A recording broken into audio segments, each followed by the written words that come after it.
Welcome back. Point of contention, 5 topics, 5 minutes, 5 points of contention. I'm Zach Harper. We got Andrew Schleck producing. Coming up on the show, Embiid MVP, Lakers up 1-0, rolling Nugs, Dillon Brooks out in Memphis, and the Knicks scraping by. Subscribe to the YouTube channel by searching the Athletic NBA show, or just click where you see the name on the YouTube screen. It's super simple. That's actually the easier way to do it.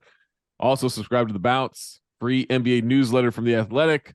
And yours truly right here. Sign up at theathletic.com/thebounce. Today, May 4th. Oh, National Star Wars Day. It's going to be the worst day you've ever been on the internet. I'll just tell you that right now. 504 day. Shout out to everybody from New Orleans. All right. Well, I would much rather do 504 day.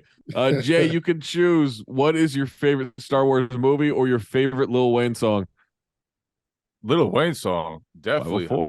I'll go with Hustler Music. Okay. Oh. Okay. Hustler Music. Hustler Music's a great one. Star Wars is for nerds, man. Star Wars stinks. You were just telling me that I'm wrong for never having read or seen Harry Potter. Yeah, that is kind of crazy. Star Wars we were riding for Potter, just not. I think it's for nerds too, but my goodness, the hypocrisy. Harry Potter is for thugs. What? Like me.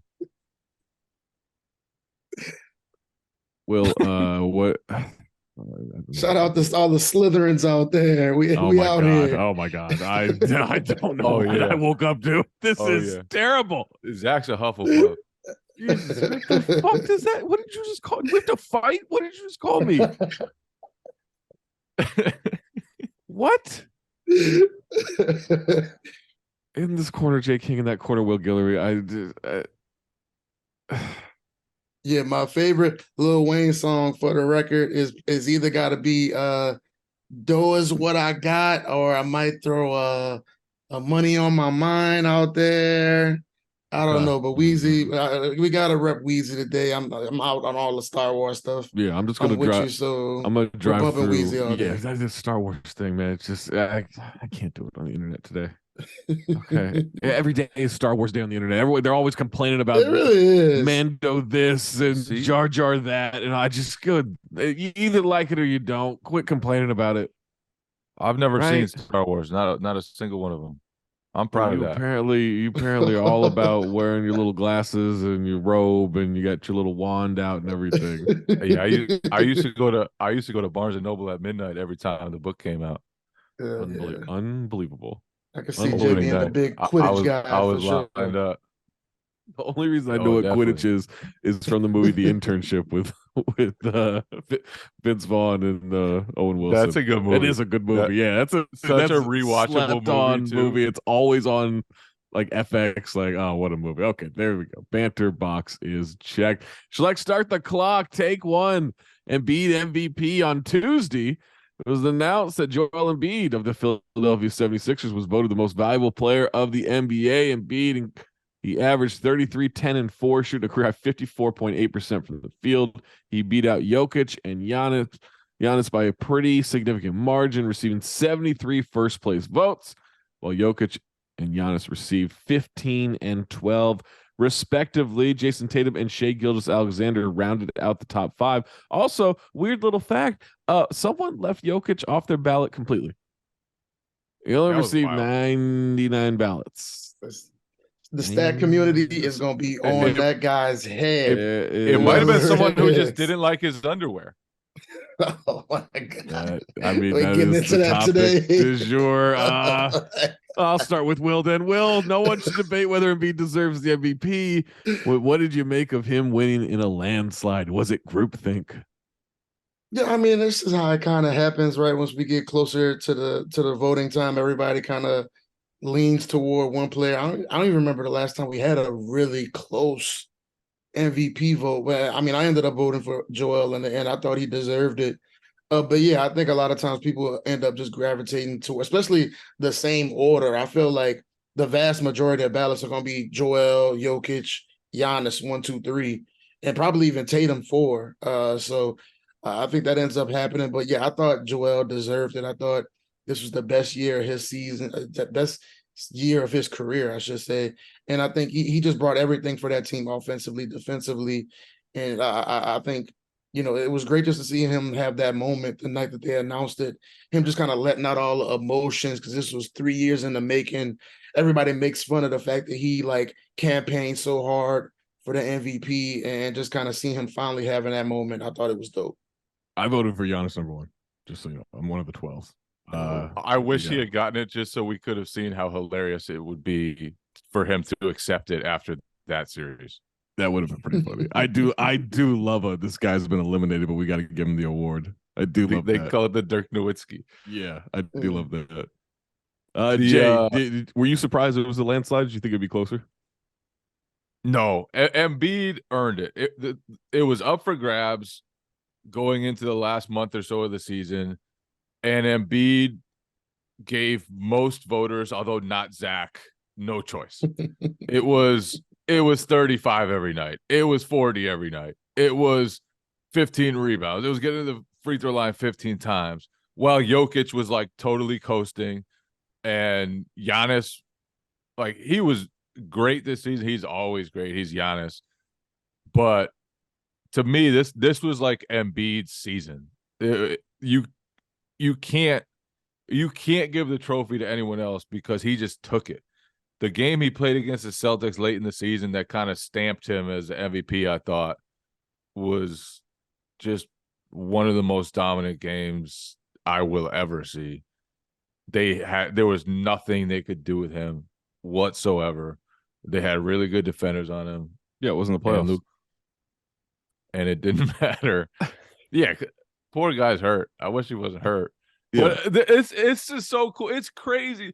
This dude didn't even play basketball 12 years ago. Until he was 16. His career, he started his career with 2 or 3 devastating injuries. Yeah. To come the length that he's come, it's an incredible story of perseverance, of getting his body right, of evolving his game from, if you look at the clips when he was in high school and stuff, it's just hilarious. He had no clue what the hell he was doing. Are you describing Embiid or Giannis right now?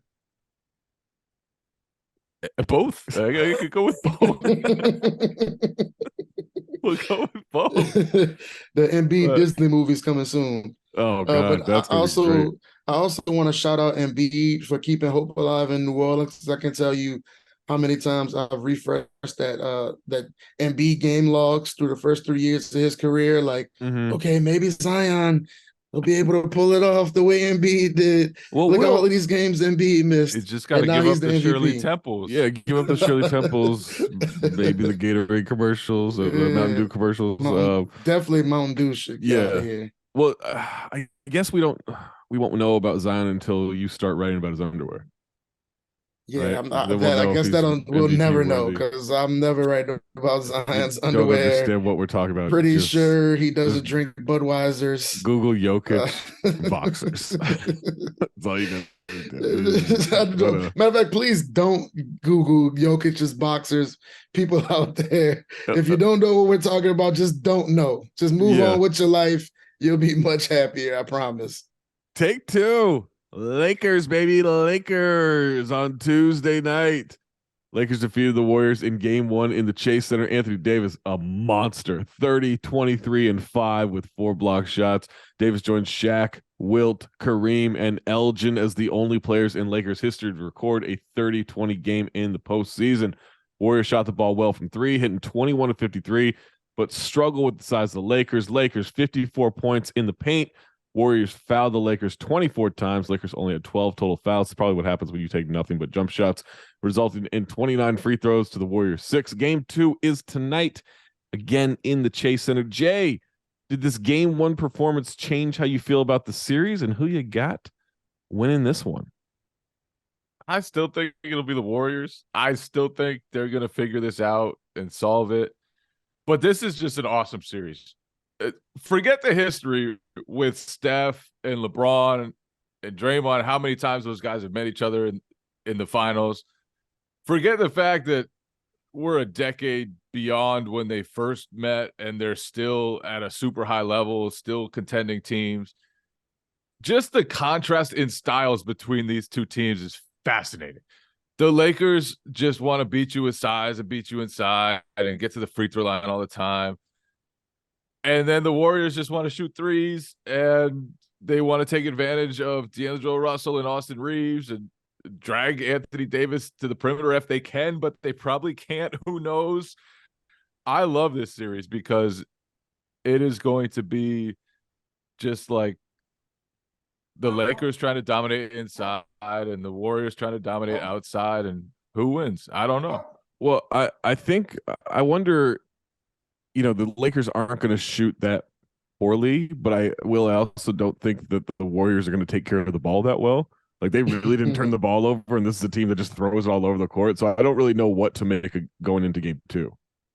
Yeah, and I also think that AD just had one of the all-time great games, right? Offensively and defensively, what he did in that first game was just dominant in the paint. And how often do you see two guys on opposite teams getting 20 rebounds in the same game? That was crazy. But I think you kind of saw towards the end of that game, I think what the Warriors need to do is they just need to stop being scared of AD and just go at him and make him be more involved, make him use more energy, because he's got to be everything for the Lakers. And that's their main way of beating the Warriors, is him dominating in the paint, protecting the rim the way he did. He was incredible. And I think he's having one of the best postseason runs of his career. And I think, man, the craziest thing about what the Lakers are doing right now is, like, obviously LeBron's been pretty solid on defense, but for the most part, I think he's been kind of like not LeBron like at all on offense. And I think he was kind of bad on offense in game 1. And they still found a way to win that game just because D'Lo was hitting shots. Schroeder was really good coming off the bench. And I think that's what's really impressive about what the Lakers have been able to pull off, is them finding ways to win even without LeBron being super LeBron that we expect to see in the postseason. And coming into this series, I thought, man, the only way the Warriors lose is if LeBron goes into 2016 Cavs LeBron mode. And you saw in game 1, they really didn't need that. Yeah. So I think that might be one of the scary things for the Warriors is, we know we're going to see a better version of LeBron moving forward. And how does that kind of impact this series? But I think they just got to not be afraid of AD the way they were in game 1. They got to, even though they were making jumpers, they got to stop relying so much on the jumper. And they need Draymond to wake up as well. They need Draymond to be that guy who causes friction, who draws attention to himself, because that fires up his teammates, and that's going to fire up that Chase Center crowd as well. Yeah, Jay, I think with the AD question, I don't know if you can, like, I mean, we saw Memphis just try to go at him one-on-one, but I do think you have to force him into those dribble handoff defensive situations, because especially when Draymond's the big and you play off of Draymond, that's the key of how you make them play on Draymond, right? Is because you have, like, if he does the dribble handoff and you're nowhere near with Steph or Clay, or I guess even Jordan Poole if he's going, then that's a wide open shot, and you have to force him into more defensive action. Yeah, and it was really interesting because the Warriors went to that pool party or whatever you want to call it lineup down the stretch, and it was basically out of desperation. It felt like, I do not want to call it the pool party lineup at all. I'll tell you that. All the guards. They went to all the guards. They went small. And it worked. And, like, all of a sudden they were running. They were getting shots. They were pulling Anthony Davis out. And that's how they have to attack. They have to beat him in transition. They have to do something to punish the Lakers for wanting Anthony Davis to always be near the rim. And I wish, this is why I wish the Warriors just had one 6'7" dude who could shoot, who they could trust. Yeah. They don't. If they had Otto Porter of last season, this would be, I think, such a different series, because then you would have so many different ways to hurt Anthony Davis for lagging in the middle. But they're just so small when they go small. And unless they're going to trust Kuminga, unless they're going to trust Anthony Lamb, which they have shown no indications they plan to in the playoffs. Do not play Anthony Lamb. Then they're just so small when they go small. And I do think going small is the recipe for them in this series. But we'll see. It's got to be Kuminga. It's got to be Kuminga for sure. They need more Kuminga. They just need more size, more athleticism, because that's the way the Lakers kill you when they bring out those LeBron, AD, Hachimura lineups, they're just huge. And you got to have bigger guys out there. And I think one of the big advantages for the Warriors in this series is they got Steve Kerr going against a rookie head coach, right? And I think Steve Kerr needs to start flexing his muscle, start making some adjustments in this series. And I think that's a big way the Warriors can kind of move ahead and just start making those classic Warriors adjustments that we see in playoff series. And he's got to start winning that matchup against Ham the way we've seen Kerr do so many times in the past. I've got to bow down to Ham, by the way. I've got to bow down to Ham. He has D'Angelo Russell and Austin Reeves as his starting backcourt. He has Dennis Schroeder and Rui Hachimura in the rotation, and they defend their asses off. They play hard, pay man. that man his respect. He has built an amazing defense out of a team that has so many defensive liabilities. I am so impressed by the defensive identity that he's built. You better put some respect on Jared Vanderbilt's name. That is the reason they are good defensively, because Jared Vanderbilt obviously is a dog. I didn't bring him up because I was naming all their crap. I know, defenders. but that's look, the Timberwolves were good last season when he was on the floor defensively because he is that good.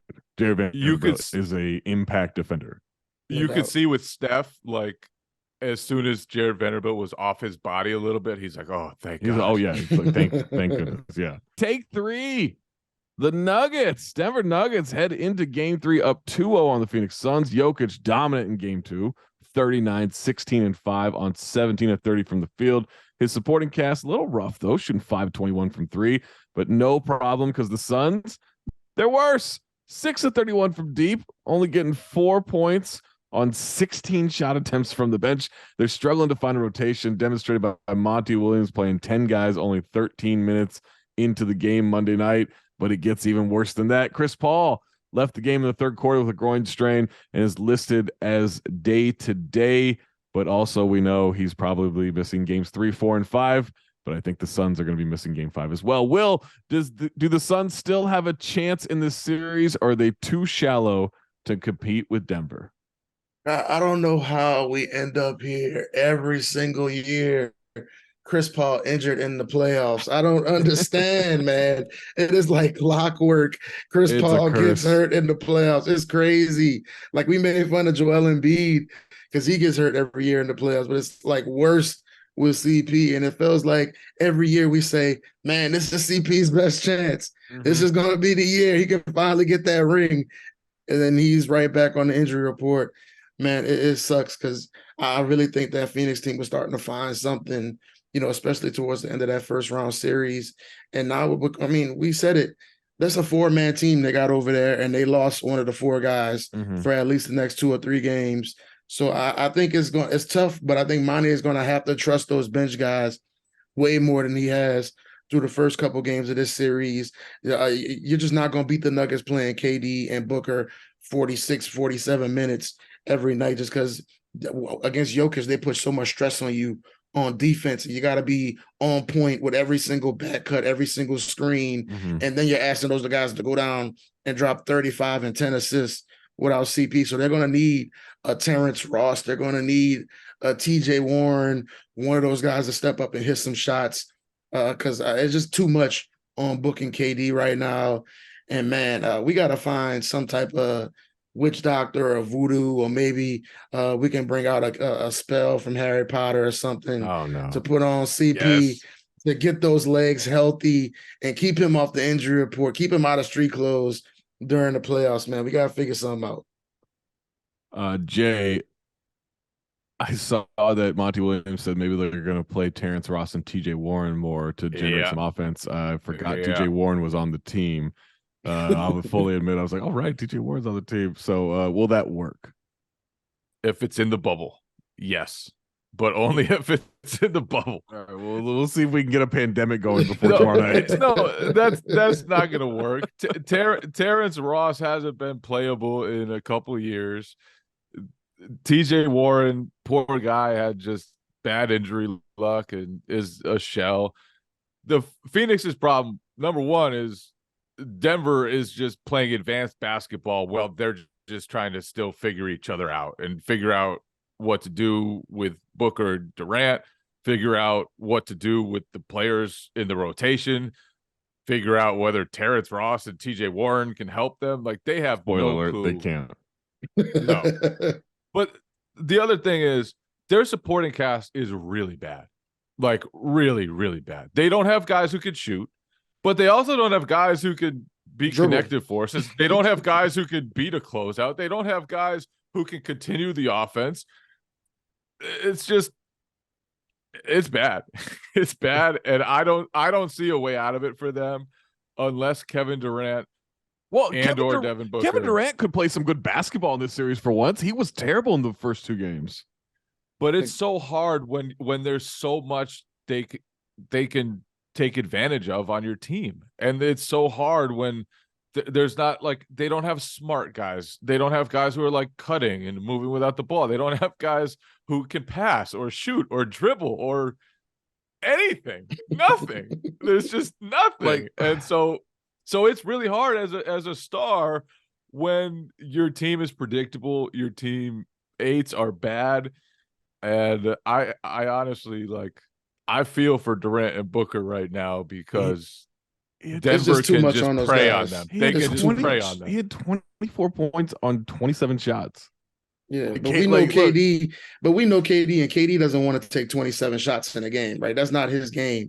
He doesn't want to be that guy. He wants to be the efficient scorer who can pick his spots. You need to efficiently score on 27 shots. He has to be in. He's got to put up a whole bunch of shots. Yeah. And I agree with you. He's got to play better, but KD doesn't want to be the guy taking 30 shots in a game. He's not that guy. Tough shit. I think they're considering Terrence Ross and TJ Warren. Tough shit. And I think also the guy who also needs to step up is DeAndre Ayton as well. I think he just got to put up more of a fight against Jokic. He's obviously not going to win that matchup.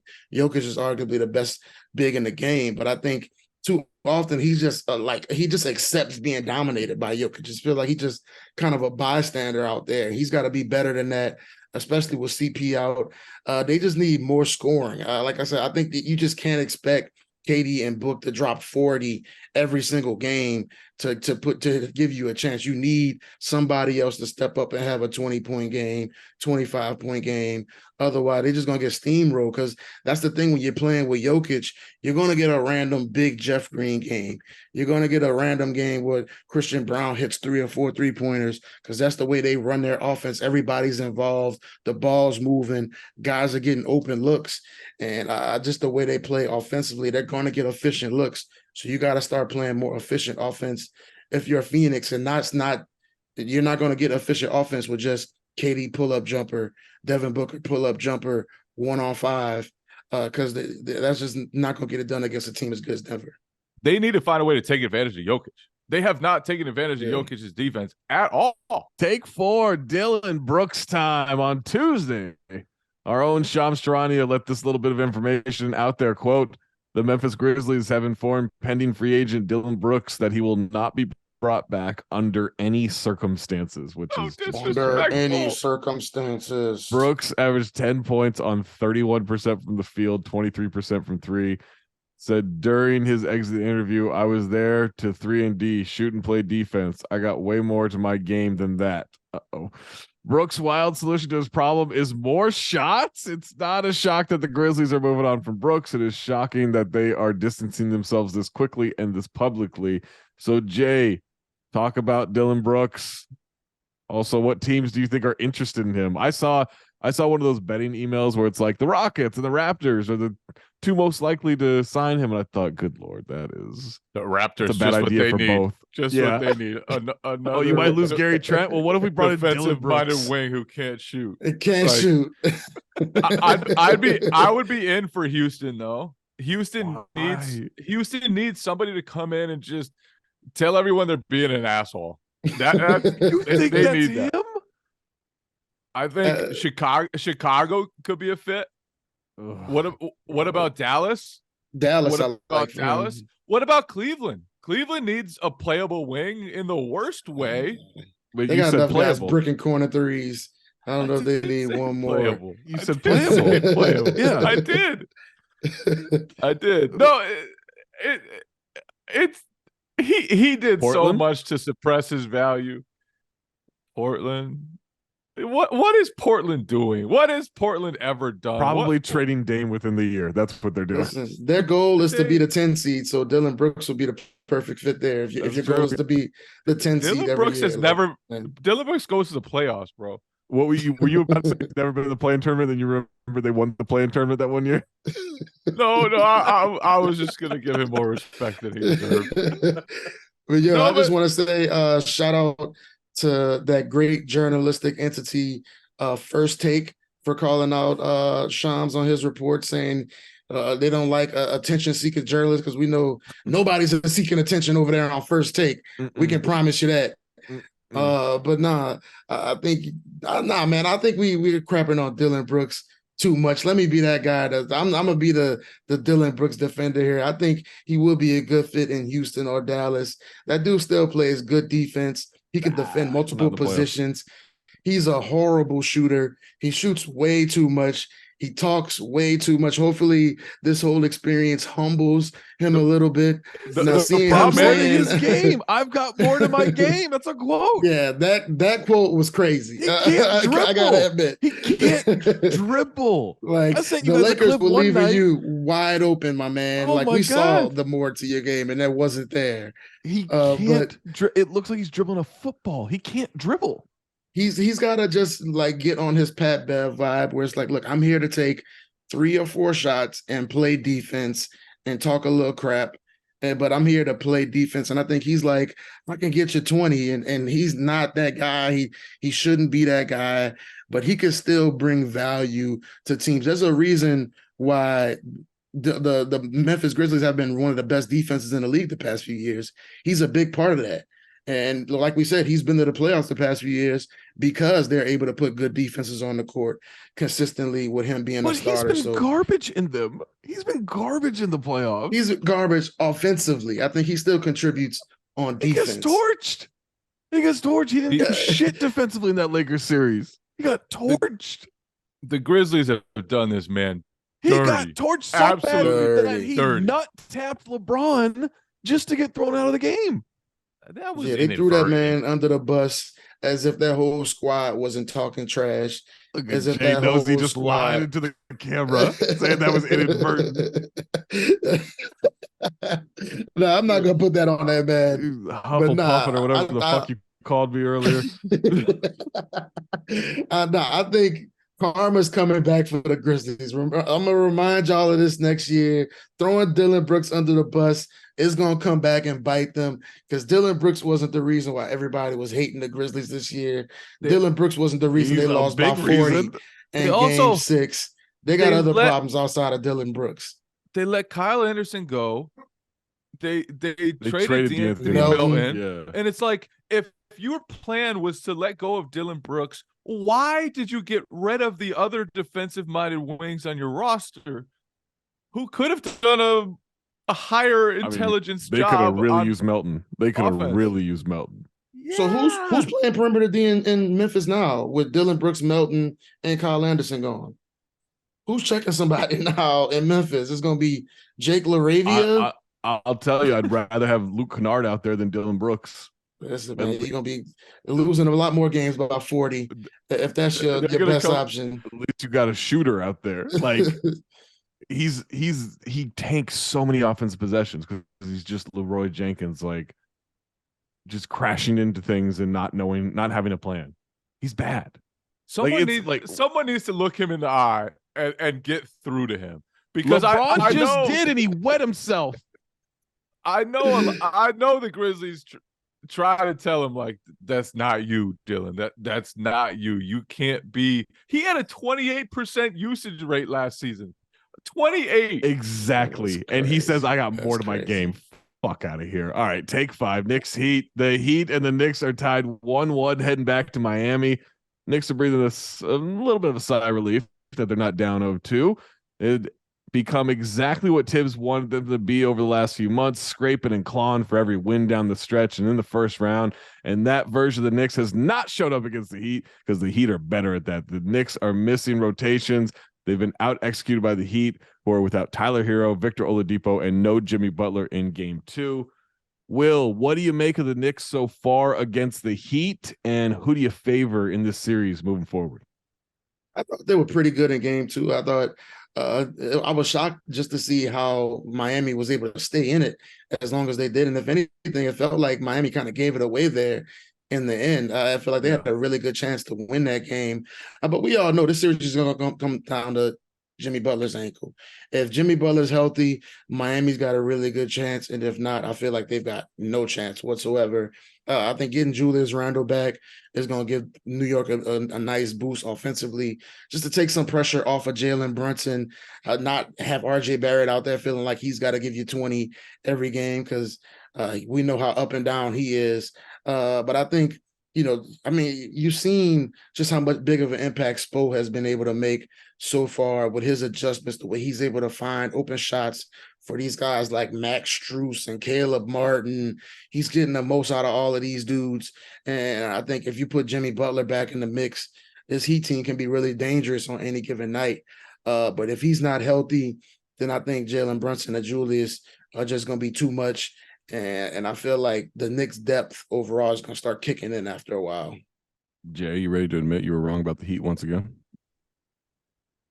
No. Okay. Well, you're wrong about the Heat. What was I wrong about the Heat with? Heat culture. You know what's coming. You know what's coming for the Knicks. Yeah, they could barely beat Gabe Vincent the other night. They barely beat Gabe Vincent. Gabe Vincent and Caleb Martin were killing those dudes. Just killing those dudes. And then there are another team. It's like, how did they get stops with that roster? They got Kevin Love. They got Duncan Robinson. It's like they're getting stop after stop. They're going zone with like 4 dudes that are 6'3". Eric Spoelstra is a wizard. You talk about this Harry Potter shit. Eric Spoelstra's an actual wizard. Yeah, I can see Spo being a Ravenclaw for sure. Don't you agree, Zach? I'll tell you what, though. Baltimore? I'll tell you what, though. Ravens have claws? Talons? I don't know if that counts as a claw. I'll tell you what, though.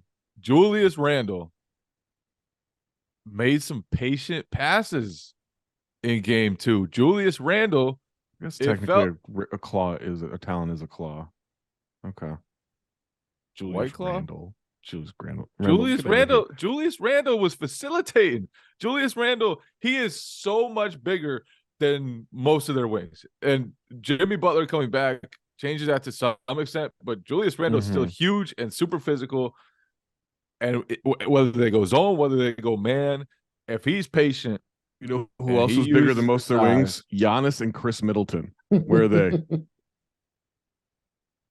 They are. But yeah, tell me more about Julius Randle. I think Tibbs is making a few more adjustments than my man Bud did in that first round series. Make adjustments? When has Tibbs made an adjustment? Well, I'll say the one good thing I saw him do in game 2, he was like, "Hey, Duncan Robinson, if you're on the court, we're going directly at you every single time." He didn't you have to. Like, he didn't let Duncan Robinson live at all in that second game. And I think we got to see more of that from the Knicks, just attacking some of those mismatches, especially getting Brunson. I feel like he just got to shake free and have a big game, because I feel like that's when you see the most confidence with the Knicks, is when he's getting to the basket, doing that kind of herky-jerky stop and start offense. And I think that kind of frees everybody up. But I agree with Jay too, though. I feel like Julius just getting downhill, putting pressure on the Knicks. I think it's going to be big, because that's going to make it tougher for them to keep Kevin Love out there. Caleb Martin's too small to defend him. And when he's putting pressure on the rim, that allows Mitchell Robinson to get more offensive rebounds. And that's going to kind of slow the pace down the way the Knicks need it to be. I just think that the only chance the Knicks have is Jimmy's ankle. Like, that's the only. I don't see how this is a matchup that is conducive to the Knicks in any way if Jimmy's 80%. Yeah, I'm still operating under the belief that the Heat just are not very good at basketball. I mean, Bam isn't in the playoffs, but Jimmy Butler is better than everybody on the court. And he's just a motherfucker who's like, screw this, we're going to win. It's why they were like they played 1,000 clutch games this year. Because he's just like, this moment. we're not doing this. Like, someone needs to be an adult here. And Jalen Brunson is an adult for the Knicks, but Jimmy's a bigger adult. And it's just nothing you can do. If he's relatively healthy, there's nothing the Knicks can do. They have no one to guard him. Absolutely nobody. Josh Hart. Give Josh Hart some respect. The GOAT, Josh Hart. But no, I Give think Josh Hart some respect. You shit all over that trade. I tried to tell you what a coup for the Knicks. I really did. J King said Josh Hart's a bum. That's really gonna do it for this week's Point of Contention. Thank you for listening. You lie on my name. Make sure to go huffle your way out of here. Make sure to subscribe to all the podcasts on the Athletic Podcast Network. Ravenclaw, Warriors plus minus, anything is potable. Down to dunk, no dunks, glue guys, Sixers beat, and the Bun and Cardigan Show. For Jay King, for Will Guillory, for Andrew Schlecht, I'm Zach Harper. See you next time on Point of Contention, not Point of Harry Potter.